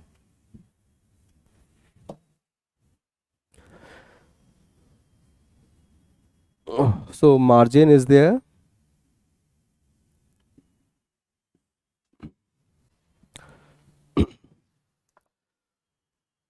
When you go to bank to avail the loans, you are asked by the banks to furnish some collateral, है ना। You go to bank to avail the loan, the bank will ask you to furnish some collateral, some security, है ना। Without furnishing the security or collateral, you will not get the loan from the commercial banks, right? So commercial banks give you loan against some security, against some collateral. And in India, collateral can be in terms of, papers of your properties, papers of your home or land, or some ornaments like gold. So these are the, mostly used collateral in our country against which commercial banks give the people required sums of credit, right? So the amount of loan that you receive from commercial bank, is that more than the value of collateral or less than the value of collateral? Think over it. The loan that you get from the commercial bank, is the amount of loan will be more than the value of collateral, or will it be smaller than the value of collateral? क्या होगा? जो आपको loan दिया जाता है किसी भी collateral के अगेंस्ट में, उसका अमाउंट कम होगा कोलेट्रल की वैल्यू से या ज़्यादा होगा? कम होगा, है ना। और इन दोनों का डिफरेंस को ही हम मार्जिन कहते हैं। सो मार्जिन जो है, margin is the difference between value of collateral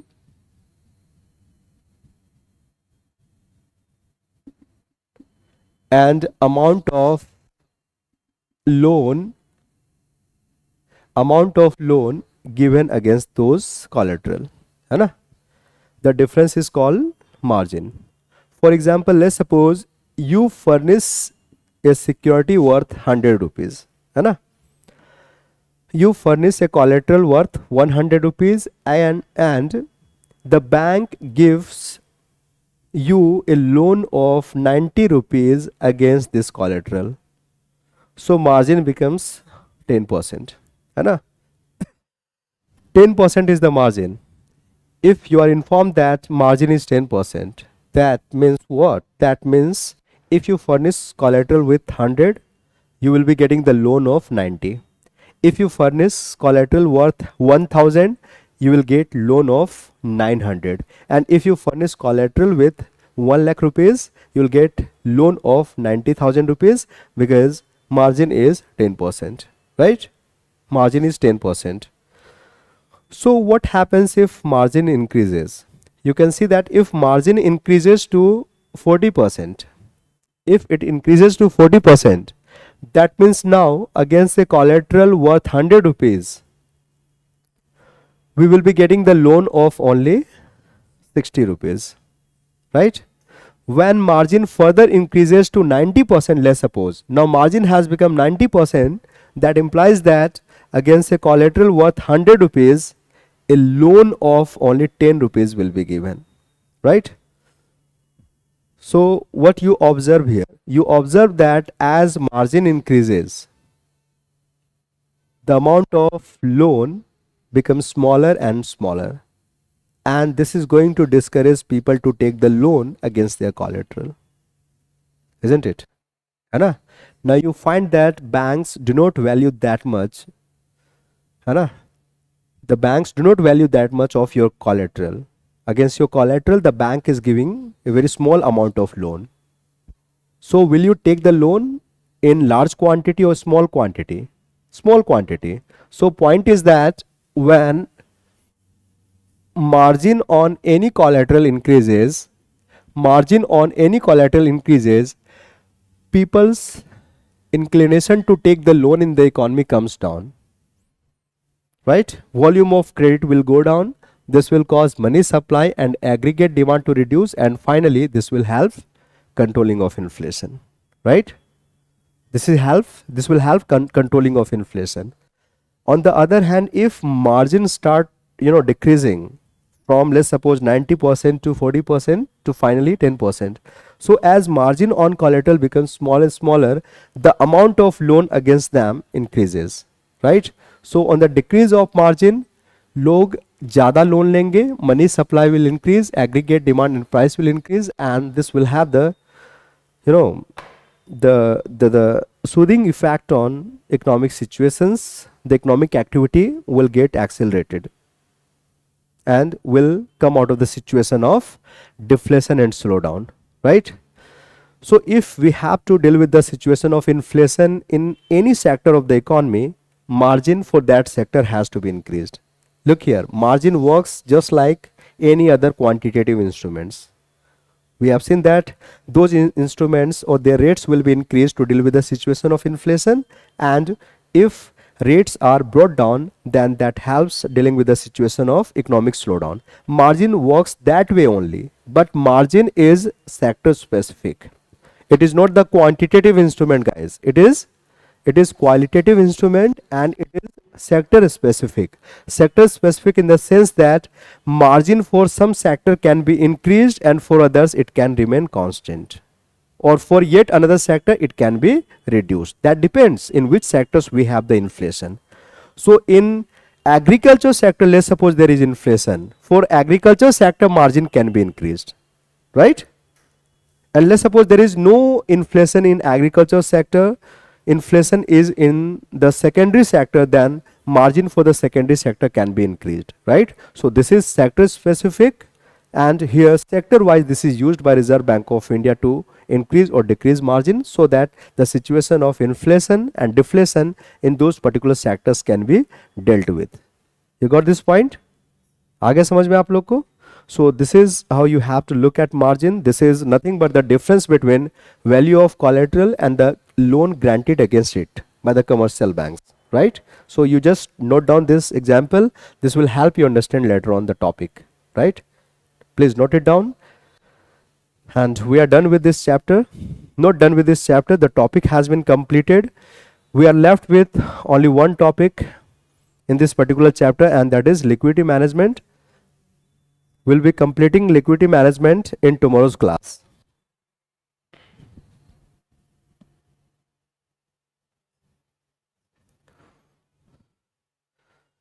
online वाले बच्चे समझ गए? कुछ पूछना है तो पूछ सकते हैं.